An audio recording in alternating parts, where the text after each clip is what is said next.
Look, Mitch McConnell's a disaster. The Republicans have to get a new leader. Mitch McConnell allowed this to happen. The infrastructure bill, I call it infrastructure, not infrastructure. It's only 9% infrastructure. So that means you take 90%, 91% of the money that we're raising is going to be thrown out the window in order to get 9% infrastructure. There was no way that that should have been passed. It should have been 100% for infrastructure. So what's happening is we had a thing called the debt ceiling.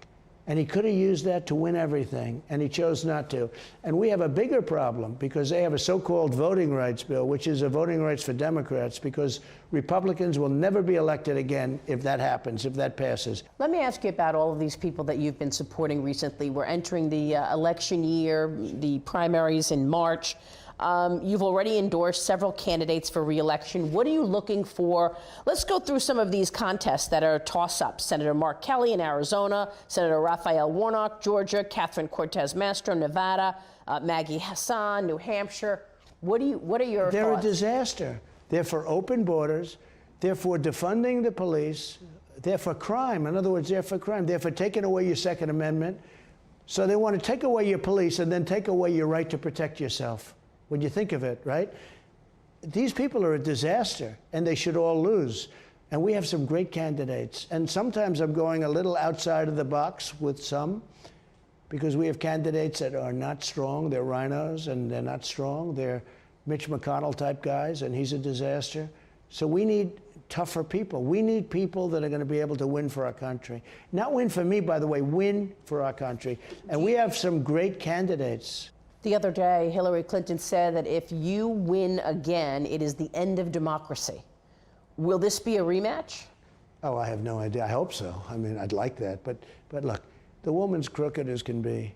She cheated on the election. They spied on my campaign. Remember I put out that little statement, they're spying on my campaign, and all hell broke out. You know why it broke out? Because they knew I was right. They knew I was right. And all of these things that happened, and we caught him. Let's see what happens now. Let's see what happens to Hunter. Let's see what happens to all of it. Just today, he called Kamala Harris president again. Oh.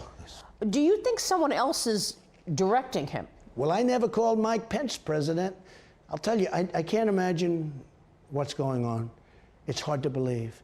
Who's running the country? Well, think of it. It was so obvious in this case because 450,000, he was incensed. He was very upset by that question, asked by a very good reporter, actually. But he was very angry at that question. Like, how dare you? What a stupid question. Of course, the next morning, he was saying how, yeah, this is something that we think is excellent.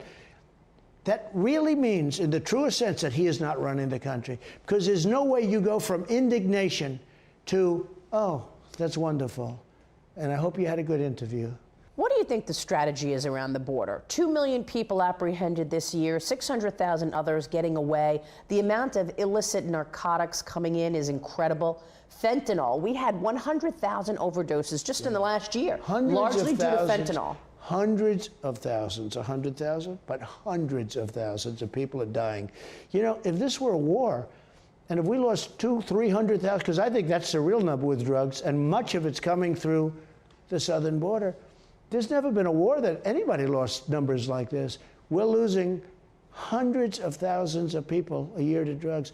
We had it at a level that they haven't seen in years because they couldn't get in. And when we have an open border, we're not just talking about the people, as we said. We're talking about the drugs that are coming in, the human trafficking, mostly in women. They traffic in women, children to a much lesser extent. But they traffic in women. And what they do, they'll put 6 women in the trunk of a car. I mean, what they do, these are animals. And we had it really largely stopped. It would have been just about stopped. And then these people got into office and they've destroyed it. They're destroying our country.